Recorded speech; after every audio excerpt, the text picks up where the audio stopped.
Odată, târziu noaptea, Elon Musk a intrat într-o benzinărie liniștită și a observat o femeie însărcinată care lucra neobosit la teșghea.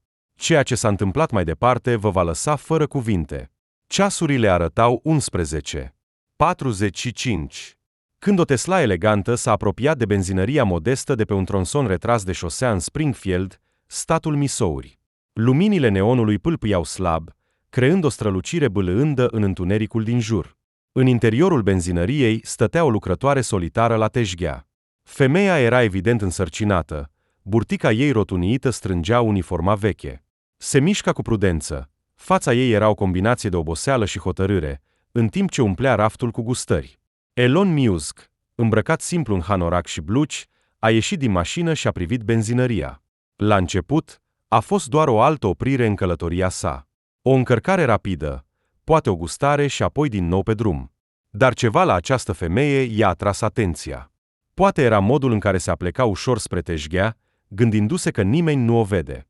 Sau cum zâmbea forțat clienților rari care veneau târziu.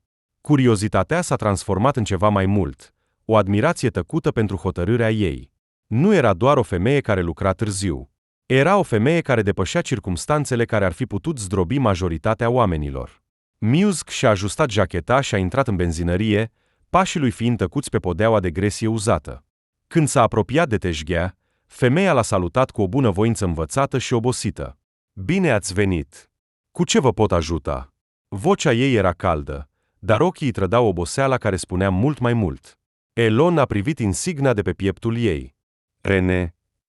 I-a răspuns cu un zâmbet și un mic din cap, aruncând o privire rapidă înainte de a pune o sticlă de apă pe teșghea. "O noapte lungă, nu-i așa?" a întrebat el, rupând tăcerea. Rene a râs ușor, deci râsul era gol. "Fiecare noapte este acum lungă, dar cineva trebuie să o facă, nu-i așa?" Elon a rămas pe loc, simțind că în cuvintele ei era ceva mai mult. "În ce lună ești însărcinată?" a întrebat el bâlând, privirea lui zburând spre burtica ei. Mâna ei a mers instinctiv spre burtă. "Luna a 7-a, a răspuns ea cu mândrie în voce. "Tot mă gândesc că voi încetini, dar facturile nu așteaptă." A expirat cu autoironie, trecând rapid cu ochii peste un bon, înainte ca Elon să apuce să răspundă ceva. Deasupra ușii a sunat un clopoțel, semnalizând un nou client. Rene s-a scuzat și a mers să-l servească, mișcările ei fiind rapide, dar prudențioase. Elon o observa, gândurile lui deja alergând înainte. Stând acolo, sorbind apă, nu se putea desprinde de imaginea zâmbetului obosit al lui Rene. Ceva din caracterul ei neclintit a trezit în el ceva neașteptat, o idee care nu-l părăsea. Elon a rămas la teșghea, făcându-se că alege produse pentru călătorie. Privirea lui aluneca din când în când spre Rene, în timp ce ea îl servea pe noul client. În ciuda oboselii evidente, se purta cu fiecare cu o bunătate sinceră. Era o calitate rară, se gândea el, această combinație de modestie și tărie. Când alt client a plecat în cele din urmă, Rene s-a întors la teșghea și i-a oferit încă un zâmbet, deși acesta nu ajungea la ochii ei. "Pot să vă ofer ceva în plus?" Elon a eitat puțin, apoi a decis să acționeze instinctiv. "Muncești mult pentru o femeie care este în luna a 7-a de sarcină," a spus el, tonul său fiind conversațional, dar cu note de îngrijorare. Rene a ridicat o sprânceană, mâinile ei aranjând automat pachetele de gamă de mestecat. "Ei bine, concediul de maternitate nu este în planurile mele imediate," a spus ea cu ușurință, dar în vocea ei se simțea iritarea. "Trebuie să economisesc bani până când bebelușul se naște. Nu-mi pot permite să pierd salariul." Elon s-a plecat puțin înainte, intrigat. "Ai o familie în apropiere care te poate ajuta?" A dat din cap. "Nu prea. Numai eu și tatăl copilului, dar el nu mai este în peisaj." A tăcut, realizând că a spus prea mult. "Dar mă descurc. Întotdeauna am găsit o soluție." Elon a studiat-o câteva secunde. "Pot să te întreb ce speri să realizezi după nașterea copilului?" Rene s-a uitat la el cu uimire. Punându-și mâna pe burtă, și-a mai îmbălânzit puțin expresia feței. "Sper că această mică ființă va avea o viață bună și sigură. Poate, cândva, mă voi întoarce la școală, voi obține un diplomă, voi deschide o afacere, ceva ce va fi al nostru, înțelegi?" Elon a dat din cap, gânditor. "E mult de dus." "Ești grozavă." Rene a râs de data aceasta sincer. Da, dar curajul nu plătește facturile. S-a uitat la ceas. Și nu ține luminile aprinse. Dar trebuie să facem ceea ce trebuie. Așa-i. A urmat o clipă de tăcere. Elon își analiza următoarele cuvinte. În povestea ei, în hotărârea ei tăcută de a merge înainte, în ciuda dificultăților, era ceva care l-a atins profund. Ai o minte bună, a spus el în cele din urmă. Mai mulți oameni ar trebui să fie ca tine. Rene a ridicat modest din umeri, ocupându-se de curățarea teșghelei. Mulțumesc, dar hotărârea nu ajută întotdeauna. Elon a pus sticla de apă goală pe teșghea și a scos portofelul. Dar dacă îți spun că uneori, când persoana potrivită observ, poate să te ducă mult mai departe? Rene a tresărit instantaneu, neînțelegând această afirmație misterioasă. Se aude bine în teorie, dar viața nu funcționează de obicei așa. Elon a zâmbit puțin. Zâmbetul său sugera că ar putea fi o excepție de la regulile ei. Când Rene s-a întors la treaba ei, Elon deja se gândea la posibilități. Povestea ei nu era doar captivantă, era un apel la acțiune și știa exact ce trebuie să facă. Elon a ieșit afară, în aerul rece al nopții, zgomotul tăcut al mașinilor care treceau întrerupând liniștea. S-a sprijinit de mașina lui, privind benzinăria. Cuvintele lui Rene rămâneau în mintea lui. Hotărârea nu ajută întotdeauna. A auzit multe povești despre luptă și perseverență, dar aceasta se simțea personală. Poate din cauza orei târzii sau a sincerității din vocea lui Rene. Dar nu putea scăpa de senzația că trebuie să facă ceva. Scoțând telefonul, Elon a început să tasteze o serie de note și mementouri pentru sine. Gândurile lui alergau cu idei. Nu voia doar să o ajute pe Rene.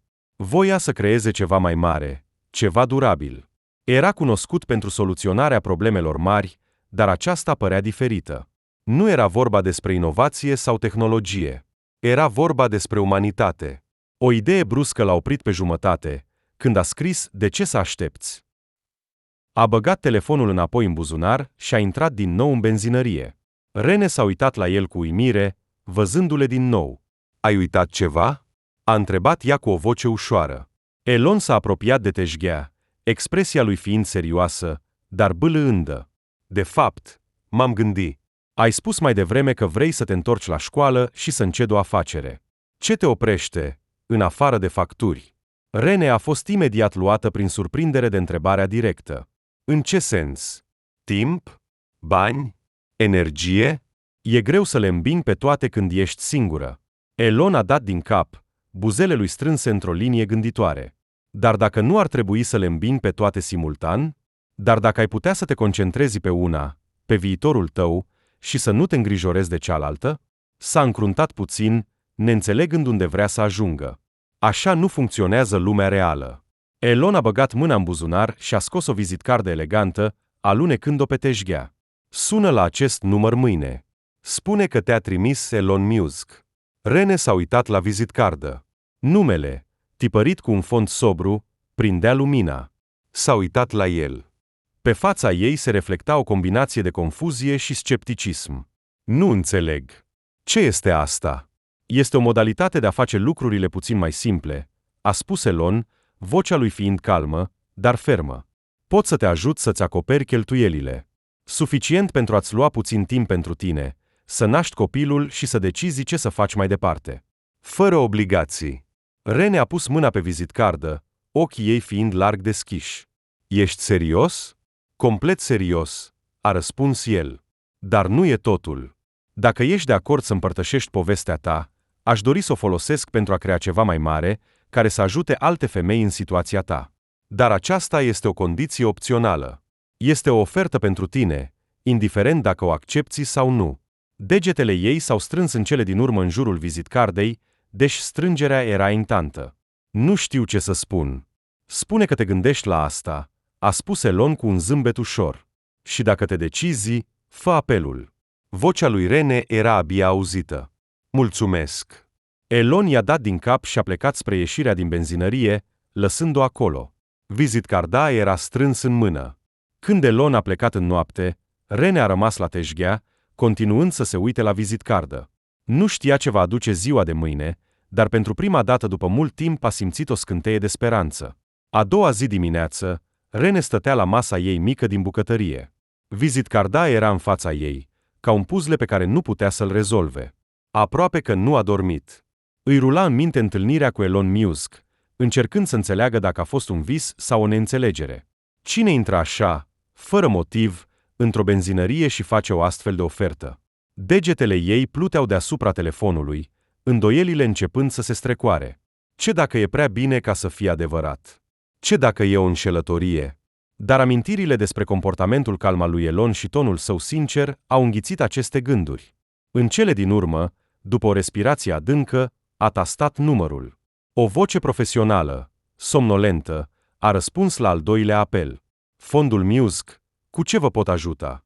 Vocea lui Rene tremura în timp ce își explica situația, menționând vizita lui Elon din ziua precedentă.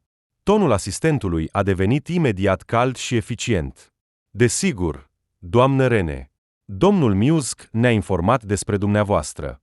Permiteți-mi să vă explic pașii următori. La sfârșitul apelului, lumea lui Rene s-a răsturnat. Nu primea doar ajutor financiar. I s-a oferit concediu de maternitate plătit, ajutor cu îngrijirea copilului și o bursă pentru a putea reveni la școală. Lacrimile curgeau pe fața ei, în timp ce mulțumea asistentului, copăleșită de bunătatea pe care nu o considera posibilă. Știrile s-au răspândit rapid în benzinărie, când Rene a împărtășit vestea cu managerul ei. La început a fost confuzie, dar când fondul Musk a început să transfere primele plăți, scepticii au tăcut. Colegii s-au adunat în jurul ei, felicitând-o și susținând-o. Pe parcursul săptămânilor, Rene a început să se obișnuiască cu noua rutină.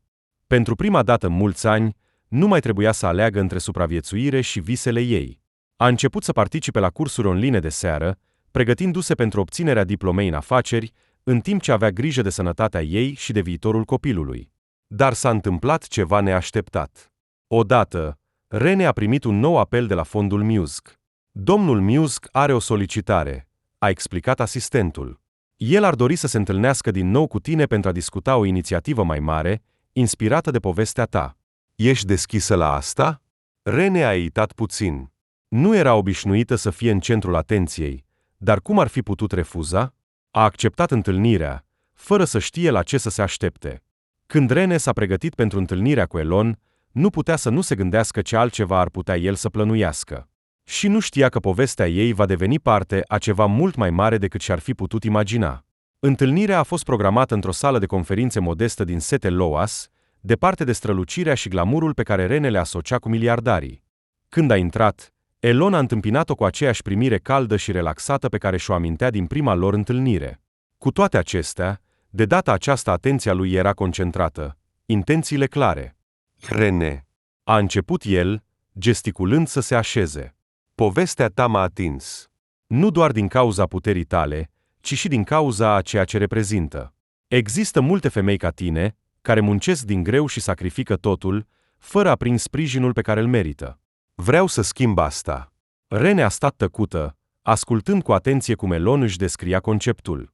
Dorea să lanseze o inițiativă care să ofere ajutor financiar, oportunități educaționale și suport pentru îngrijirea copiilor pentru viitoarele mame din profesii cu salarii mici. Aceasta va începe ca un proiect pilot în Missouri, iar dacă va avea succes, se va extinde în toată țara. Iată despre ce este vorba, a continuat Elon, aplecându-se înainte. Aceasta nu este doar o programă despre bani. Este vorba despre crearea unei rețele, a unei comunități de femei care se pot sprijini reciproc, împărtășind resurse și construind un viitor mai bun pentru ele și copiii lor. Rene era copăleșită. Vrei să folosești povestea mea pentru a inspira asta? Elon a dat din cap. Cu permisiunea ta, da. Hotărârea ta a fost ceea ce m-a inspirat să am această idee. Aș dori să participi la compania Anonim, dacă asta îți este mai confortabil. Dar vreau ca lumea să vadă ce este posibil atunci când o persoană primește ajutorul necesar. Pentru o clipă, Rene a rămas fără cuvinte. S-a gândit la nopțile când plângea înainte de culcare, simțind că nimeni nu-i pasă. Și acum mi se oferea o șansă de a ajuta alte femei care se aflau în situații similare. Nu știu ce să spun, a spus ea în cele din urmă, vocea tremurând de emoție. Elon a zâmbit bâlând. Spune da, dacă este corect pentru tine. Asta e tot. Rene a făcut o respirație adâncă și a dat din cap. Da, să facem asta. După o lună, Compania a fost lansată cu un feedback puternic din partea lui Rene. Identitatea ei a rămas ascunsă, dar povestea ei a fost spusă prin interviuri sincere și povești vizuale. Inițiativa a câștigat rapid popularitate, venind donații, iar companiile mari au arătat interes pentru parteneriate.